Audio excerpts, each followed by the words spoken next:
Have you ever opened TikTok for just 5 minutes only to realize an hour has disappeared? Or promised yourself you'd eat just one cookie but somehow finish the whole pack? Maybe you've stayed up way too late playing one more game, even though you knew you'd regret it the next morning. If you've ever wondered why it's so hard to stop, it's not because you're weak. It's because your brain is doing exactly what it evolved to do. Millions of years ago, your ancestors lived in a world where survival depended on finding rewards. Food was scarce, water wasn't guaranteed, and every successful hunt meant another chance to stay alive. To make sure humans kept searching for these things, the brain developed a powerful reward system. Whenever you did something that increased your chances of survival, your brain released dopamine. Most people think dopamine is the pleasure chemical, but that's not quite true. Dopamine isn't what makes you enjoy something, it's what makes you want it again. It tells your brain, whatever just happened, remember it and do it again. Without dopamine, you wouldn't feel motivated to hunt, learn, explore, or even get out of bed. For thousands of generations, this system worked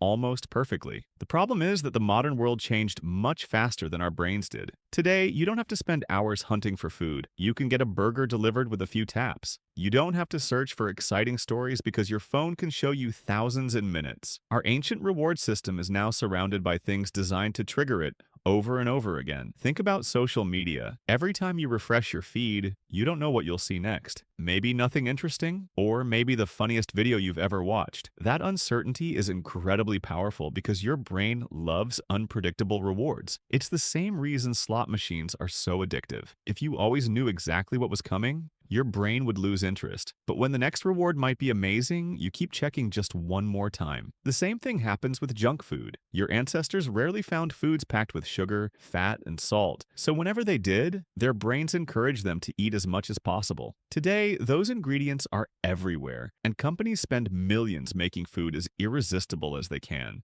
Our brains still react as if we're preparing for the next famine, even though the supermarket is full. The scary part is that addiction doesn't only happen with drugs. It can happen with phones, games, shopping, gambling, and even checking notifications. None of these things are automatically bad, but when they repeatedly hijack your reward system, your brain starts expecting them. The more often the cycle repeats, the stronger the habit becomes. Eventually, you stop choosing the behavior consciously, and it starts feeling automatic. But here's something most people don't realize. Your brain is constantly changing. This ability is called neuroplasticity, and it's one of the reasons addiction can form. But it's also the reason addiction can be broken. Every time you resist a habit, you weaken one pathway while strengthening another. At first, it feels uncomfortable because your brain is expecting its usual reward, but over time, it slowly rewires itself. That's why quitting something often feels hardest in the beginning. Your brain isn't punishing you because you made the wrong choice. It's adjusting to a new normal. With enough repetition, the cravings become weaker and healthier habits become easier. Just like your brain learned the addiction,